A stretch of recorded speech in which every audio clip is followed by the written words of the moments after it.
Vous êtes enseignant de pleine conscience, spécialiste de l'éducation intégrale. Vous êtes formateur notamment pour les ados que vous aidez à accompagner pour gérer leur stress ou avoir davantage confiance en eux. Vous aviez aussi écrit un livre pour promouvoir la bienveillance. Ça, c'est tout moi, donc on est totalement alignés, Fabrice Digny.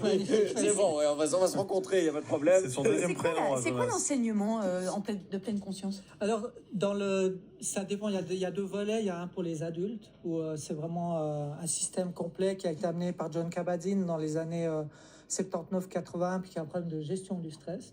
Et puis dans le cadre pour les adolescents, pour les plus jeunes, on parle de pratique attentionnelle. Donc c'est l'art d'être présent et attentif.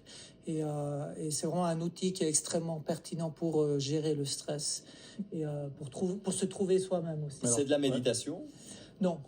C'est quoi la différence alors? Disons qu'on a des milliers de définitions de la méditation. C'est très complexe et on ne sait pas trop de quoi on parle quand on parle de méditation. Tandis que là, l'idée, c'est vraiment on va amener notre attention sur la respiration, sur un point d'ancrage.